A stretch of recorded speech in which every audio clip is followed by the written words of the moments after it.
விவசாய கடன் தள்ளுபடி இதில் நிறைய பேருக்கு நான் உள்பட இதில் வருத்தம் தாங்க தெரிவிக்கிறேன். என்னன்னா இது 5 ஏக்கருக்கு அப்படின்னு வாக்குறுதியில் சொல்லிட்டு இப்போது குறு விவசாயி சிறு விவசாயி அப்படின்னு பிரித்து தள்ளுபடியை அறிவிச்சிருக்கிறது ஒரு பெரிய வருத்தத்தையும் ஏமாற்றத்தையும் தான் பல விவசாயிகளுக்கு கொடுத்துருக்காங்க. ஸோ அதை பற்றி பேசுகிறதுக்கு முன்னால் இந்த கோவை சூலூர் 10 வயது சிறுமி பற்றின விஷயத்த இப்போ ஓரளவு எல்லாருமே மறந்துருப்பீங்க. இங்கே அப்பா அம்மா 2 பேர்ட்டையும் தனித்தனியாக பேட்டி எடுக்கிறாங்க அந்த பத்திரிகையாளர்கள் போய்.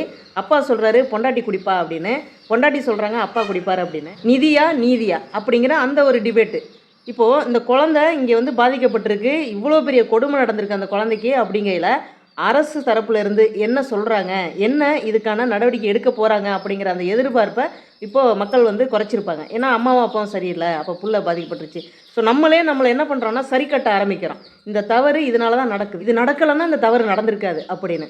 ஒரு குழந்தைய ஒருத்தன் வந்து இந்த மாதிரி சித்திரவதை பண்ணி கொண்டிருக்கான் அப்படிங்கிற அந்த ஒரு விஷயத்தை ஒரு 2 நாளில் நம்மளால் மறக்க முடியுது அப்படின்னா, ஒரு விஷயம் நடந்து முடிஞ்சிருச்சு, அதை பற்றி பேச வேண்டாம், அதுக்கு என்ன தீர்வுன்னு பார்ப்போம் அப்படின்னு போகிற விஷயம் கிடையாது.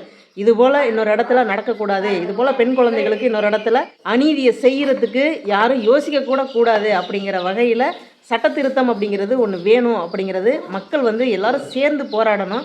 நம்ம எல்லாருமே என்ன பண்ணுறோன்னா அரசு பார்த்துக்கும் அரசாங்கம் பார்த்துக்கும் அப்படின்னு சொல்கிறோம். பாதிக்கப்பட்ட 10 வயது சிறுமிக்கு கொடூரத்தை இழைத்த அந்த நபருக்கு அரசாங்கம் என்ன பண்ணும் அப்படின்னா தண்டனை வாங்கி கொடுக்கும். இதுபோல் இன்னொரு இடத்துல நடக்காமல் ஸ்ட்ரிக்டாக தடுக்க முடியும். அந்த மாதிரியான செயல்களை இந்த அரசாங்கம் செஞ்சிச்சு அப்படின்னா பெண் குழந்தைகளுக்கும் பெண்களுக்கும் பாதுகாப்பு நிச்சயமாக கிடைக்கும்.